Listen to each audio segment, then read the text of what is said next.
직장 생활하고 끝났을 때 그 막막함을 떠나서 퇴직 생활은 또 다른 룰이 있구나. 이 세계에 가지고 있는 룰들을 갖다가 정확하게 따라가려고 그러면 그 이전에 내가 마흔에 뭔가를 했었어야 되는구나. 이런 부분들이 깨달음이 와서.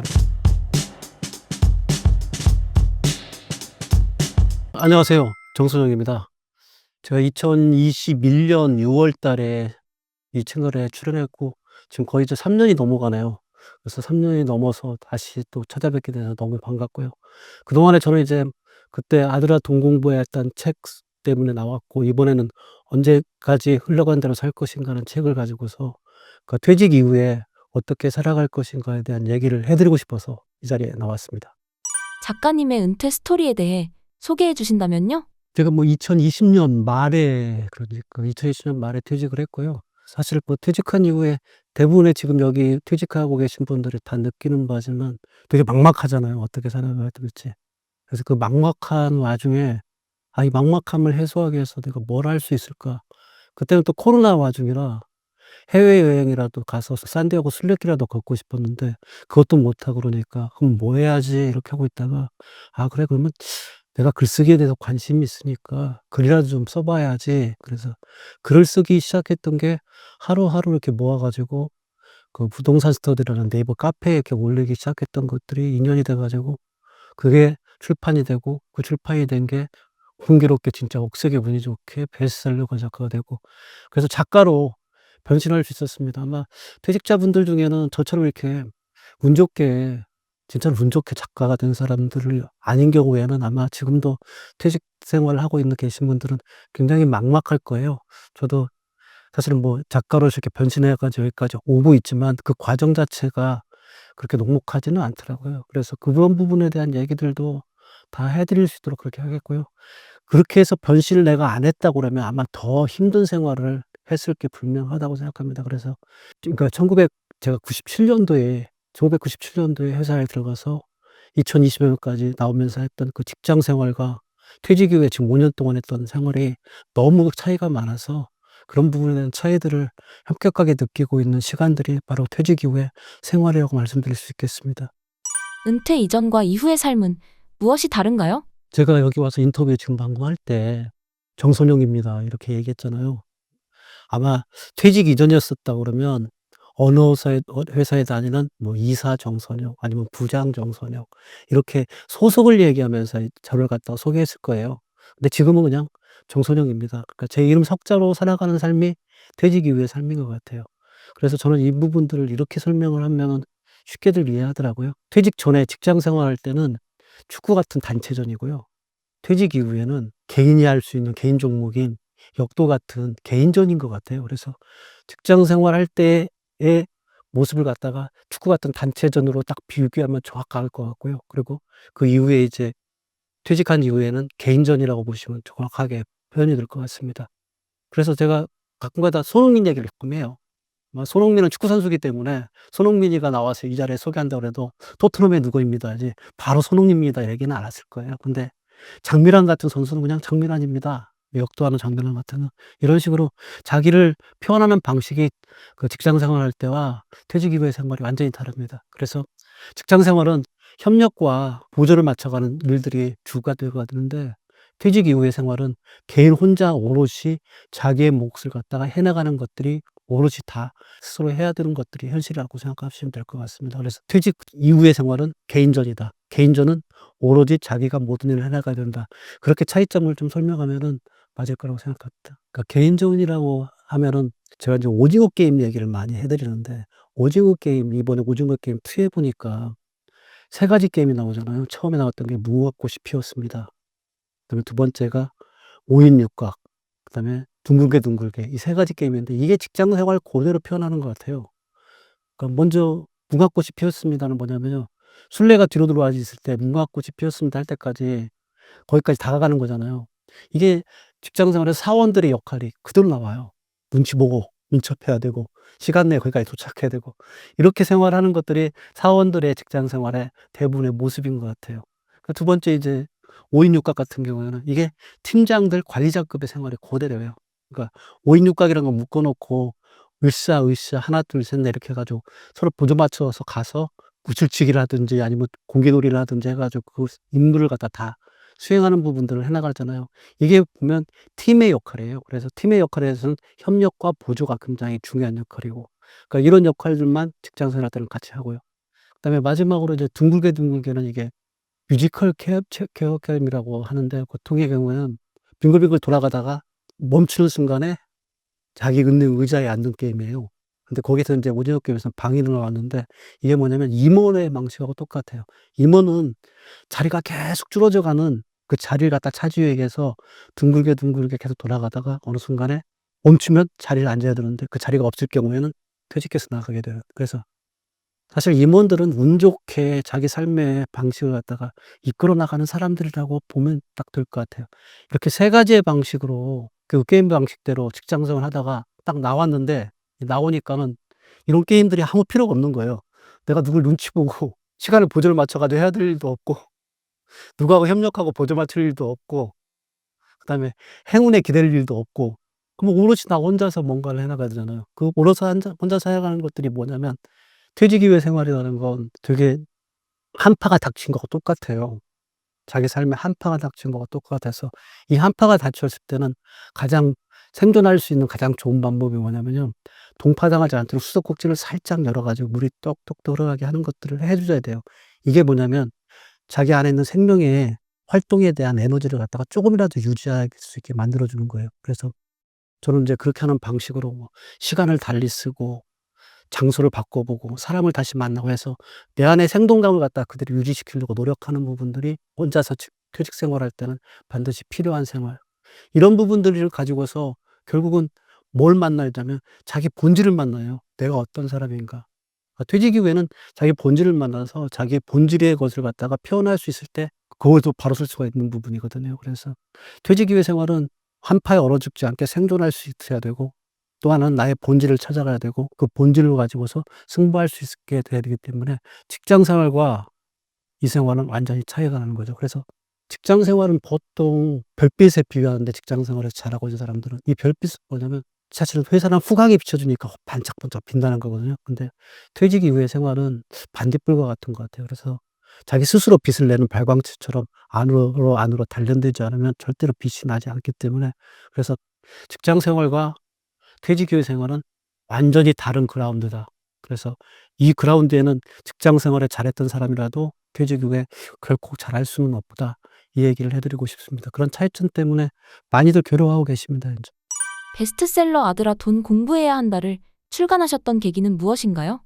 그 2020년 말에 이제 퇴직하고 나니까 되게 막막하더라고요. 그래서 '내가 막막한 이유가 뭘까.'를 좀 찾아보고 싶었어요. 내가 막막한 이유가 분명히 있을 텐데, 그래도 뭐 직장 생활 25년 동안 진짜 열심히 해 왔는데 왜 25 년을 이렇게 열심히 하고도 나이 50 정도 넘어가면 편안해야 될 텐데 왜 아직도 사춘기에 젖어 있는 소년처럼 이렇게 힘들까? 사춘기 젖은처럼 불안할까? 그래서 그 이유를 찾기 위해서 저는 그런 이유를 찾을 때 글쓰기를 보통 하거든요. 그래서 글쓰기라는 건 저한테는 제 마음을 비춰주는 어떤 등불 같은 것 같아요. 그래서 글쓰기를 통해서 '내가 왜 그런가?' 이유를 갖다 쭉 찾아보니까, 그 이유를 갖다 이렇게 파헤쳐 조금 좀 들어가다 보니까 이상하게 돈하고 연결되어 있는 부분들이 발견이 돼요. '아, 이게 내가 열심히 일했던 부분도 이 돈에 관련성이 굉장히 컸었구나. 내가 그렇게 왜 돈에 집착했을까를 놓고 보니까 어린 시절에 그 가난이 나한테 영향을 또 미쳤을 수도 있겠구나.' 그런 것들 하나하나 적어 가지고 '아들아 돈 공부해야 한다.' 해서 적었어요. 그래서 거기에 보면은 인제 그런 구절들이 많아요. 김칫국물이라는 구절도 있고, 김칫국물은 이제 가난의 표시라는 그 구절도 있고, 자로 살지 말고 가로 살아라.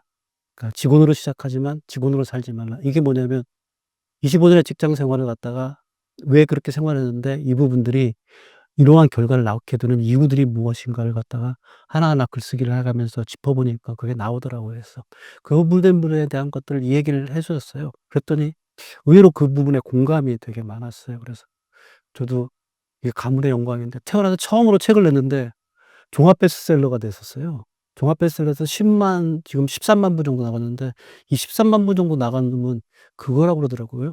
영화 감독이 처음에 입봉 작품이 1,000,000 관객이 들어오는 거하고 유사하다고 그러더라고요. 그만큼 어려운 일이라는 얘기를 표현을 하는데 그걸 갖다 했어요.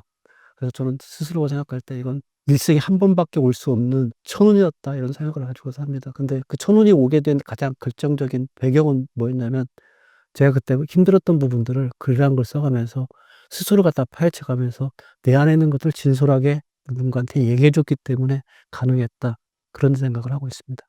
신간 언제까지 흘러가는 대로 살 것인가를 출간하신 이유는 무엇이고 어떤 분들께 추천하시나요? 그 이후에 이제 제가 작가로서 한 5년 정도를 퇴직을 위해 살아왔는데 퇴직을 살아오다 보니까 직장 생활하고 끝났을 때 그 막막함을 떠나서 '퇴직 생활은 또 다른 룰이 있구나. 이 세계에는 다른 룰이 있구나.' 그러면 이 세계에 가지고 있는 룰들을 갖다가 정확하게 따라가려고 그러면 그 이전에 '내가 마흔에 뭔가를 했었어야 되는구나.' 이런 부분들이 깨달음이 와서 그래서 삶의 밀도를 높이는 6가지 방법들 해 가지고 6가지 방법에 대한 것들을 언제까지 흘러간 대로 살 것인가로 해서 거기다가 근데 풀어내게 그렇게 했습니다. 그래서 6가지에 대한 것들은 제가 좀 얘기하는 와중에 하나하나 끄집어내서 물론 세세한 부분들은 설명드릴 수도 그렇게 하겠습니다. 사실 후배들 40살 후배들이고 50살에 50대를 살고 있는 제 동료들, 그러니까 제 동년배들, 그리고 저보다 조금 많은 나이 한두 살 많은 형님들, 그러니까 60대 초반, 그러니까 40대부터 60대 초반에 있는 65세까지 아직 우리나라에 노인이 65세라고 하더라고요. 노인 65세의 노인인데 아직 노인이라는, 그러니까 공식적으로 지명되는 노인을 가기 바로 직전에 있는 분들 40에서 65세까지 그 25년이 제가 보기엔 인생에서 굉장히 중요한 시점이거든요. 이 시점에 어떻게 살아가느냐는 발걸음이 그 이후의 삶이 65세부터 앞으로 20년이란 더 많은 세월이 있는데 그 세월을 모든 세월을 갖다가 좌우하기 때문에 그래서 이 25년의 삶을 밀도 있게 좀 사용했으면 좋겠다. 그런 마음으로 이 작성했고 그런 분들한테 좀 추천을 해 드리고 싶습니다. 인생을 살고 보면 이렇게 딱 시점이 있는 것 같아요. 10 대, 20 대, 30 대, 40 대, 50 대, 60대 이렇게 하면 일단 10 대, 20 대는 다 정해진 자기 학교에 또 교육을 받고 하는 것들이 있고 20 대는 이제 직장을 찾는 과정이고 30 대는 직장 안에서 열심히 일하는 부분이고 40 대에는 그걸 갖다 꽃피우는 일들이고 그다음에 50 대에 퇴직하고서 하는 시간이기 때문에 그래서 직장 안에서 꽃피울 수 있는 40 대하고 퇴직 이후에 자기의 퇴직 이후의 삶을 살아갈 수 있는 그 시점이 인생에서 가장 중요한 시점인 것 같아요. 그러니까 전환점이 바로 그 시점이 되는 것 같아요. 우리가 보통 만나게 되는 전환점이 맨 처음에 아마 어느 대학을 입학하는가가 우리 시대도 그랬습니다. 우리 때는 대학을 입학하느냐 아니면 결혼을 누구하고 하느냐 아니면 직장은 어느 직장을 가느냐. 근데 요즘은 보니까 어떻게 퇴직을 하느냐. 이 부분들이 가장 중요한 시점인 것 같아요. 그래서 어떻게 퇴직을 하느냐를 놓고 보면 40과 50, 그래서 65세까지가 이게 가장 중요하죠. 지금 사람들은 퇴직과 은퇴를 되게 혼돈해서 사용하더라고요. 근데 퇴직은 주된 일자리에서 벗어나는 거고요. 은퇴는 아예 일자리에서 벗어나는 걸 의미하는데 우리가 보통 잡고 있는 건 우리나라에서 대표적으로 퇴직하는 연령이 된다면 49.3세니까 50대부터 퇴직을 하게 되고 퇴직한 이후에 65세까지 은퇴 연령까지는 그 기간에는 사실은 준비해야 되는 기간들이기 때문에 그 기간이 굉장히 중요합니다. 그래서 중요하다고 매번 강조를 하는 부분들이 거기에 있습니다. 최근 우리나라의 노후 파산이 증가한 배경이 무엇인가요? 전 3가지가 중요한 배경이 있는 것 같아요. 첫째 부분은 인구 구조적으로 진짜 문제가 지금 현재 많습니다. 지금 50대들이 870만 명이에요. 60대들이 한 700만 명이고 40대가 한 700만 명이고 이 인구가 우리나라에 차지하고 있는 비율이 뭐냐면 거의 50% 가까이 돼요. 이 인구들이 만약에 고령으로 갔을 때 처음에는 사실은 그 연령대들이 많기 때문에 그 연령대들이 사회적 주역을 했을 때는 이 사회가 성장하고 발전하는데 지금은 이 연령대들이 부양을 받아야 될까 봉양을 받아야 되는 입장으로 가게 되면 서로 간에 경쟁이 일어날 수밖에 없습니다. 여기에 또 이렇게 고령화가 되어 가고 있는 세대들이 많은 데다가 또 한 가지는 뭐냐면 저출생이잖아요. 지금 10 대하고 20 대가 우리의 절반밖에 안 되더라고요. 50 대의 절반밖에 안 되더라고요. 그러니까 870만 이라면 거의 한 400만 정도, 400만 조금 넘는 숫자이기 때문에 그러면 이 숫자들이 사회적 주령층으로 왔을 때 우리를 부양하고 우리의 사회의 가치들을 갖다 상승시켜서 그거에 대한 것들이 우리한테 낙수 효과로 와서 복지 제도가 나와야 되는데 그런 걸 나와할 수 있는 구조적인 것들이 문제가 있기 때문에 그냥 기본적으로 디폴트 값이 점점점 경제적으로 힘들어가는 구조일 수밖에 없는 것 같아요. 그래서 그건 인구 구조학적인 문제 때문에 벌어지는 문제이고요.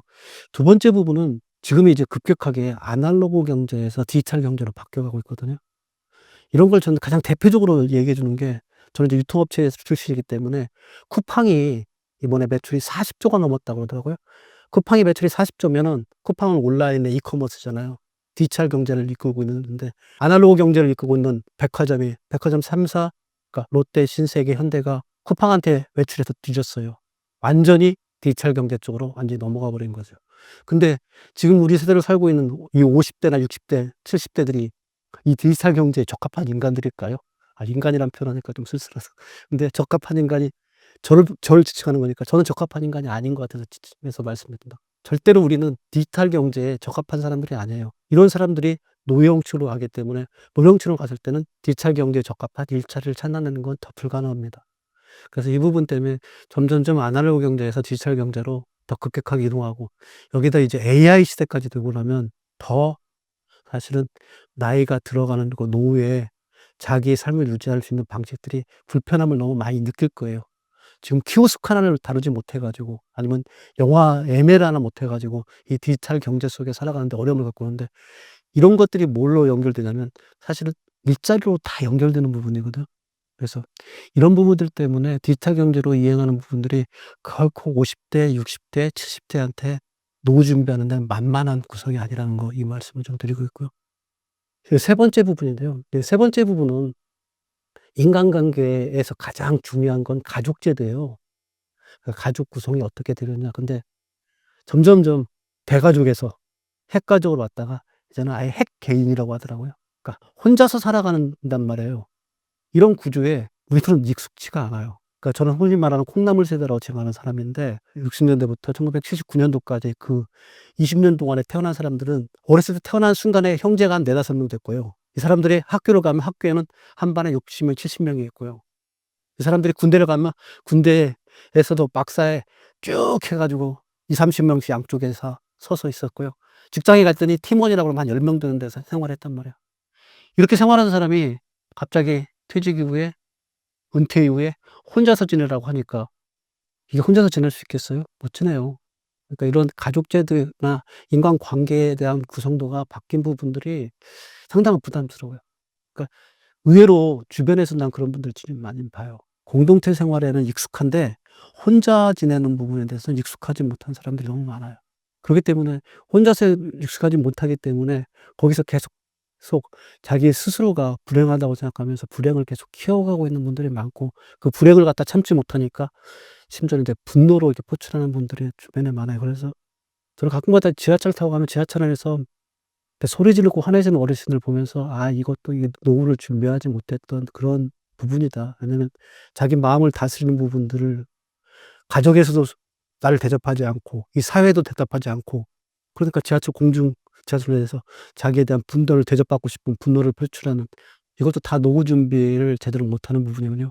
그러니까 경제적인 파탄 이외에도 사실은 이 사회가 가지고 있는 구조적인 문제들 때문에 인간적인 관계에 대한 파탄, 이 부분들이 계속 사람을 갖다 불행하게 이끌어가는 부분들의 요소가 있다고 보여집니다. 그래서 이런 부분들 때문에 지금 시간이 지나면 지날수록 사실은 50대 이후에 우리가 말하는 콩나물 세대들이 살아가는 삶이 진짜로 팍팍한 것 같아요. 그런 부분들이 좀 안타깝고, 그런 부분들에 대해서 어떻게 타개할 것인가에 대한 얘기들을, 그래서 제가 '언제까지 흘러가는 대로 살 것인가.'에 주로 담고 싶었던 얘기가 이런 얘기들입니다. 이런 현실은 팍팍하게 흘러갈 텐데 점점점. 근데 '나는 어떻게 살아야 될 건가? 우리 세대들은 어떻게 살아야 될 건가?' 이런 문제를 오늘 깊이 있게 생각해 보고 싶었고요. 그런 부분들에 대한 얘기들을 고민할 수밖에 없는 현재 구조라는 거, 그 말씀을 드리고 싶습니다. 대한민국 5060 세대가 퇴직 후 처한 현실은 어떤가요? 점점 좀 암울한 얘기를 계속 해 나가는 것 같아서. 근데 사실 주변에서 보여지는 50대 이후에 퇴직하고 살아가는 사람들의 모습이 썩 좋지는 않아요. 그래서 그거 갖다가 그냥 적나라하게 얘기해 드릴게요. 그게 현실을 아는 거에 도움이 될 것 같아서. 그래서 적나라하게 얘기해 드린다 그러면 한 4 가지 유형으로 좀 나와 줄 것 같아요. 첫째 유형은요, 아직도 직장 생활을 하고 있는 분들이 계세요. 근데 어떻게 생활하고 있냐면요, 팀장했던 사람이 팀원으로 강등당해서, 팀원으로 강등됐다가 저 한직으로 밀려나서, 그렇게 해서 밀려나 있다가 조금 지나면 인제 55 세가 되면 임금 피크가 걸려 가지고 월급이 점점점 줄어가서 그래서 나중에 정년 퇴임할 때쯤이면 자기가 팀장 시절에 받았던 월급의 3분의 1 수준 이 정도까지 떨어지게 받아가면서 직장 생활하는 부분들이 첫 번째 아직도 월급쟁이로 있는 분의 현실인 것 같아요. 이런 분들은 더 안타까운 게 회사 내에 존재감이 없기 때문에 자기 밑에는 후배가 자기 팀장으로 올라오잖아요. 그러면 후배들의 지시를 따라가면서 하는 부분들이 자기가 스스로가 자존감에 대한 것들이 많이 상처를 입어 가지고 그런 분들을 보면 좀 얼굴이 우울해요. 참 우울한 부분들이 많아서. 그래서 그런 후배들을 지금 보고 있으면 좀 답답한 구석들이 저도 많이 듭니다. 이게 첫 번째 이제 월급쟁이 유형이 첫 번째 부분이고요. 50대 이후의 현실에. 두 번째 유형은 이게 이제 임시직을 전전하는 형태가 있어요. 그러니까 퇴직 이후에 어차피 소득을 뭔가를 벌기 위해서 하는데 소득이라는 게 임시직밖에 없고 이 임시직을 갖다가 그러니까 계속 전전하고 있는 경우들이 많아요. 그래서 이 자리에 있다가 이 자리에 갔다가 심지어 뭐 심하게 하면 편의점에 아르바이트를 하다가 아니면 또 택배 아르바이트를 하다가 이런 일자리 이외에 사실은 없기 때문에 이렇게 임시직을 일식을 전전하는 분들 많아요.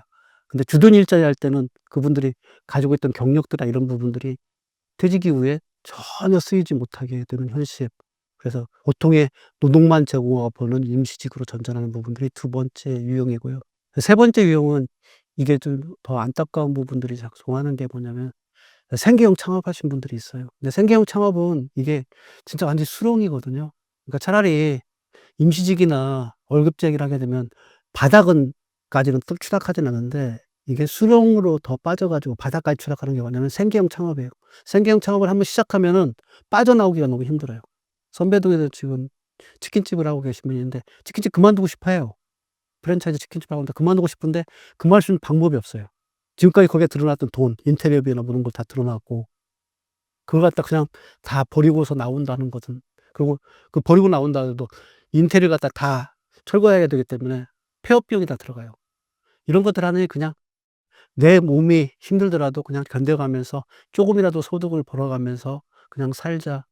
이러다 보니까 하루의 생활이 치킨집에 다 얽매여 있고 그러다 보니까 자기 개인적인 생활은 하나도 없어요. 대부분의 사람들은 꿈꾸는 게 50 이후에 퇴직 이후에 '아 25 년 30년 열심히 일했으니까 내 노후를 즐겨가면서 살고 싶어 하는 게 마음인데 거기서 진짜 자기가 하기 싫은 일을 다골튀겨 가면서 거의 한 18 시간씩 막 이렇게 거기에 매달리고 있는 이런 현실들이 기다리고 있는 게 50대 이후에 퇴직해 가지고 생계 창업했을 경우의 현실입니다. 그래서 그런 부분들이 좀 많이 안타깝게 하고 있습니다. 그리고 네 번째 부분은 이게 계속 이제 입사 지원서를 갖다가 쓰는데 계속 취업을 쓰는데 하다가 안 되면은 사람들이 어떻게 되냐면 이제는 포기를 하게 돼요. 포기를 하게 되면 뭐냐면 집에만 있게 돼요. 집에만 있으면 은둔형 외톨이가 되는 경우가 돼요. 그래서 퇴직 이후에 네 번째 모습이 뭐냐면 은둔형 외톨이들도 꽤 있어요. 집에서 그냥 TV나 보고 있고 그래서 아무도 사람들 만나는 게 두려워서 사람들 안 만나고 그래서 사회적인 자기 존재 가치는 다 끝나버렸다 생각하고 그렇게 해서 이미 사회적 죽음과 자기 삶에 대한 죽음을 갖다가 자기 가망 안에서 그대로 하고 있는 그런 은둔형 외톨이들까지 있는 게 50대 지금 현재 현실입니다. 이렇게 현실만 얘기하니까 너무 좀 답답할 것 같아서 제가 잘 나가는 분들 몇 사람들 얘기해 드릴게요.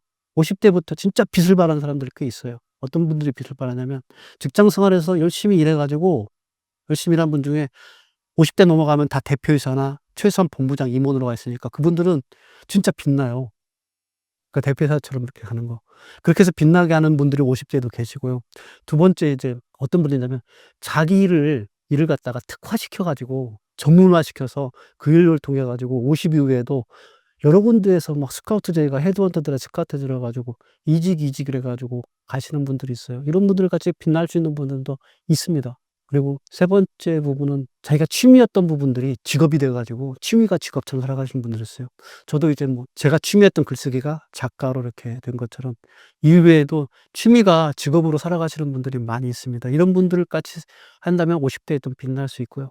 그리고 가장 빛나는 부분들은 이 일을 갖다 놀이처럼 했던 사람들이 나와서 창업을 해서 그러니까 생계형 창업이 아니라 말 그대로 기술 창업, 새로운 신규 아이템을 가지고서 창업하는 부분들을 해 가지고 사업이 지금 뭐 번창해 가지고 막 매출 규모가 1,000억 이렇게 올라가시는 분들이 있어요.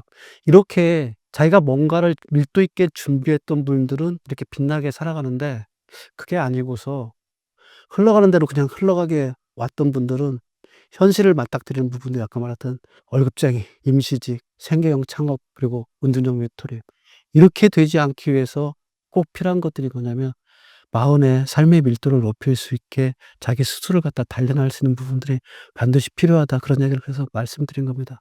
현실은 쉽게 녹록하진 않다는 건 분명한 사실입니다. 근데 그 분명한 사실을 듣고서 일어나는 사람들은 또 분명히 있고요.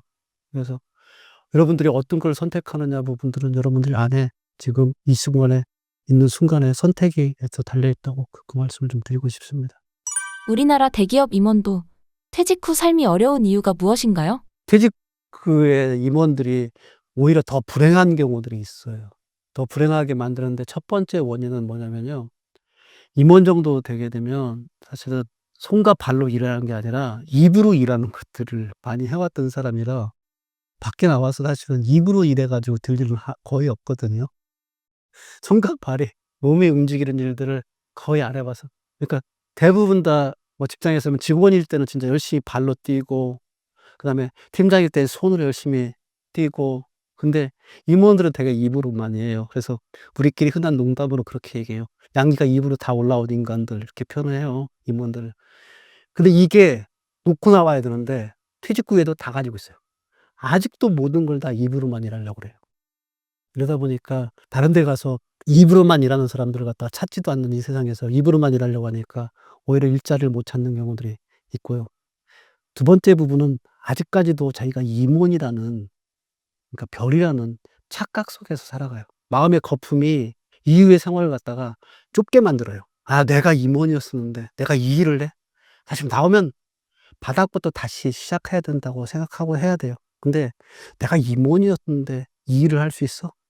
그러다 보니까 입에다 떠넣어 주는 건 퇴직 후에 나면 하나도 없잖아요. 그러면 계속 뒤로 밀려가는 거예요. 그래서 조금씩 자기의 자존감을 갖다가 상처를 입어가면서 점점 더 인제 바닥으로 가기 때문에 그래서 더 불행해지는 부분들이 있고요. 그리고 결정적으로 문제가 뭐냐면요. 직장 생활에서 했던 일들이 퇴직 후에 그렇게 경쟁력이 없는 일들이에요. 왜냐하면 직장 생활은 아까 말씀드렸듯이 분업화된 일이기 때문에 일에 토탈적으로 경쟁력 있게 하는 일들을 못 해요. 그래서 저도 이제 유통업체 임원이잖아요. 롯데마트 임원인데 저희끼리 그런 얘기를 해요. 우리 나가서 붕어빵 장사도 못할 거야." 붕어빵 장사를 폄하하는 게 아니에요. 우리는 부분 일들만 해 왔지 붕어빵 장사 하나처럼 모든 것을 원재료 구매부터 만들고 판매하고 앱도 서비스까지 하는 그 모든 프로세스에 대한 일의 원리를 갖다가 단 한 번도 짚어본 적이 없는 사람들이에요. 그래서 잘 못해요. 그래서 일의 원리를 퇴직 이후에 일의 원리와가 안 맞기 때문에 그래서 오히려 임원하신 분들이 직원하신 분들은 이 세 가지를 다 내려놓잖아요. 어차피 손을 쓰던 거 손을 계속 쓰니까 하고 그다음에 뭐 임원이 안 됐기 때문에 '아 나는 모든 일을 다 할 수 있다.'는 적극적인 마음도 가지고 그리고 일의 원리에 대해서 중간에서 실무적으로 해 왔기 때문에 전반적인 원리에 대한 것들을 이해하고 있고 그래서 오히려 더 직원으로 퇴직하신 분들은 잘 자리 잡아가요. 근데 임원으로 퇴직하신 분들은 자리를 못 잡는 경우들이 많아서 오히려 저는 임원으로 퇴직하면 더 불행하다는 얘기를 해요. 물론 경제적으로는 조금 여유가 있어요. 근데 경제적인 여유 있는 것들이 사람의 삶의 질을 갖다 좌우하는 게 아니에요. 돈이라는 건 그런 것 같아요. 돈이라는 게 일정 수준 이상이 넘어가면 이건 나의 행복을 가져다 주진 않아요. 결핍됐을 땐 날 불행하게 이끌기 때문에 돈이 어느 정도 이상을 만들어 줘야 되는 건 분명한데 어느 정도 이상 넘고 나면 내 행복을 주지를 못해요. 그러면 이 위에 행복을 채워줄 수 있는 것들이 내가 해야 될 일들이 있어야 되는데 이런 일들을 임원들은 이후에 못 찾고서 혼자서 허송세월하니까 산에 가고 이러다 보면은 결국은 자기의 자존감들이 점점 떨어져 가면서 그렇게 하면서 사회에서 밀려났던 게 집에서도 밀려나고 친구 사이에도 밀려나고 그래서 혼자서 자존감만 상하게 사는 경우들이 임원들한테 더 많이 있다. 그래서 혹시 임원부로 퇴직하신 분이다 그러면 저 이 얘기 드리고 싶어요. 다 내려놓으세요. 그리고 입으로 일하려고 하지 마시고요. 손과 발로 일하려고 하시고요. 그리고 일을 갖다가 부분적인 게 아니라 토탈의 원리를 갖다가 깨우치려고 조금은 다시 이렇게 노력하는 마음은 어디서 나오냐면요. 바닥에서 다시 시작한다고 하셔야 됩니다. 이 얘기는 꼭 드리고 싶습니다. 저도 같이 임원 출신으로 지금 나와서 해왔던 모든 길들이 다 다 내려놓고 시작하지 않았으면 저 여기까지 이렇게 못 왔을 것 같았어요. 그래서 말씀을 드린 겁니다. 사람들이 노후에 대해 흔히 착각하는 것이 무엇인가요? 제가 보니까요. 내가 젊다는 착각을 해요. 아직도 내가 20 대인 것 같아요. 몸 따로 마음 따로더라고요. 조금이라도 좀 힘들게 운동을 하면은 바로 피곤하게 되고요. 그다음에 전날에 술이라도 한 잔 먹으면 다음날에 일어나는 거 고통스럽고요. 회복력이 그만큼 떨어져서 고통스럽고, 귀가 이명이 생겨 가지고, 이게 저기 이비인후과에 가 보니까 이게 노화라고 그러대요. 이명이 뭐냐면 저음을 갖다 못 듣게 되는 이명이 생겨 가지고, 그래서 지금도 윙 살짝 들리는 게 있어요. 그래서 이게 일상생활이 좀 불편하게 돼요.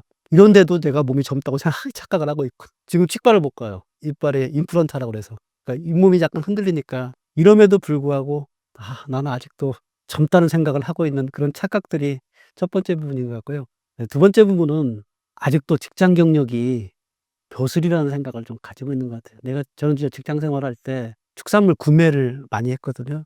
그래서 축산물 구매에 대해서 내가 많이 알고 있는 이 지식이 지금 나와서도 경쟁력이 될 거라는 생각을 하는데, 사실 그렇게 큰 필요는 없더라고요. 새로운 구조 속에, 사회 유통 구조 속에서는 내가 예전에 나왔던 그 경력들이 크게 도움이 없다. 새롭게 내 경력을 갖다가, 커리어를 갖다가 만들지 않으면 예전에 가졌던 내 경력들이 쓸모없다. 이런 부분들을 갖다가 해야 되는데, 이게 아직까지도 '내 경력이 쓸모가 있을 거야. 경쟁력이 있을 거야.' 하는 착각들을 하고 있는 것 같아요. 그리고 이제 세 번째 부분이 어떻게 보면 좀 비참한 부분인데, 나이 순으로 어른이라는 착각. 나이 순으로 어른이 아니라 현 시대는 다른 사람들을 배려할 줄 알고, 많이 가진 걸 베풀 줄 알고, 이게 어른이거든요. 근데 나이만 많이 먹으면 그 모든 것들을 갖다 대접받아야 되고 한다는 생각들을 은연중에 나도 모르게 갖게 되더라고요. 우리 아들들이 아버지가 뭔 얘기하면 말리다 바로바로 이렇게 또박또박 해 줬으면 바라는 것도. 근데 사실 우리 아들 입장에선 뭐 아버지한테 그렇게 해야 될 이유에 대한 것들이 분명하게 아들이 스스로 인식하지 못한 상태에서 그걸 요구한다는 건 내가 아버지기 때문에 요구하는 거잖아요. 근데 아들이 필요하면 저한테 와서 말 붙이겠죠. 그렇게 필요한 인간들이 되고 베풀 수 있는 인간이 되었을 때 사실은 어른으로 대접받는다는 걸 알아야 되는데, 그냥 나이만 가지고 어른으로 대접받으려는 그 착각. 이 세 가지가 나이 먹고서 버려야 될 것 같아요. 그래서 흔히 이런 얘기 하잖아요. "나이 먹고 나면 입은 닫고 주머니는 열라." 맞는 얘기입니다. 그런 착각 속에서 빠지지 않는 분들이 대부분이 보면 입을 닫고 주머니를 열어 주더라고요. 그러니까 멋있게 늙어가시는 어르신들 보면 다른 사람 얘기 잘 들어주고, 그리고 다 들어주고 난 다음에 그 커피값 계산 딱 하고 밥값 계산 딱 하고 그러고 가더라고요. 그게 멋있는 어른이 되어 가는 것 같아요. 그런 착각 속에 빠지지 마시고 벗어나서 멋있는 어른을 향해서 나가야 된다는 생각을 하고 있습니다. 노후 준비에 성공한 사람들은 어떤 특징이 있나요? 노준배 성공한 사람들은 아까 비참한 사람들의 반대 입장이라고 보시면 돼요. 그래서 그때 이제 일부 좀 설명했는데 세세하게 좀 말씀을 드릴게요. 노후에 대부분 성공한 사람 중에 제가 손꼽는 사람이 누가 있냐면, 이 송상무라고, 제가 이제 지금 이제 L사에서 저와 같이 회사를 다니다가 네이버에 있는 라인으로 가서 지금 해외 이코머스 본부장을 하고 있는 사람이 있어요. 이 사람은 어떤 사람이냐면, 예전에 저하고 같이 직장생활할 때 호모 옴니쿠스라는 책을 써서 온라인 비즈니스에 대해서 완전히 특화시켰어요. 그래서 이 사람은 나이가 50이 넘었는데도 그 온라인에 관련된 비즈니스를 하고 해서 그분을 찾아요. 그렇게 하는 사람들이 대부분 빛나는 거예요. 그러니까 자기 잡에 대해서 깊게 파고들어 가지고 그 잡의 전문성을 확실하게 획득한 사람, 이런 사람들이 빛나요. 이 부분들이 대부분의 특징이 뭐냐면, 자기 일을 하면서 자기 일을 갖다 더 깊게 하기 위해서 글쓰기를 하는 사람들이 많아요. 글을 써 가지고 전문성을 갖다 극대화시켜서, 그런 사람들에 의하면 50 이후에도, 아마 내가 보기에는 그 송상무 같은 경우에는 지금 임원만 18 년째인데 임원만 한 30년 채울 것 같아요. 왜냐면 그분을 찾는 수요들이, 그분을 찾는 그 자리들이 계속해서 생기기 때문에. 그러고 난 다음에 그 이후에도 아마 또 일이 있을 거예요. 뭐냐면 강연이나 컨설팅. 이렇게 할 수 있도록 지금 하고 계신 일들에 대해서 완전히 몰입해야 돼요. 그러니까 완전히 몰입해서 그 안에 본질을 발견할 때까지 몰입해 가지고 그 일을 가지고 있으면, 근데 대부분의 직장인들은 일이 지겨움의 대상이고 돈벌이의 대상인데, 그걸 벗어나서 일이 나의 본질을 찾아가는, 나의 경력을 쌓아가는 그 바탕이라는 생각으로 접근한다 그러면, 그런 분들은 나중에 퇴직 이후에도 더, 은퇴 이후에도 더 빛나는 사람인 것 같아요. 그 가장 대표적인 분이, 가장 지금 장수하고 계신 김영석 교수님 같은 경우는 지금도 강연하고 다니시잖아요. 그러니까 그분은 계속 새로움을 갖다 추구하고 있는 모습들이 계속 보이잖아요. 그러니까 그렇게 살아가는 부분들이 자기 삶에서 일을 특화시키는 사람들의 특징입니다. 이렇게 해야만이 이분들은 결국은 나중에 가서도 빛이 나는 그런 사람들로 바뀝니다. 두 번째 부분은 일이 아니라 취미마저도 일처럼 특화시키는 사람들이 있어요. 그래서 취미를 직업으로 전환시켜 가지고 하는 사람들이 또한 나중에 이후에 빛나는 사람들입니다. 저는 인제 저와 같이 비슷하게 지금 저와 같이 이제 했던 분 중에 그 백화점에 계시던 전무님이 계신데, 이 전무님은 산을 그렇게 좋아했어요.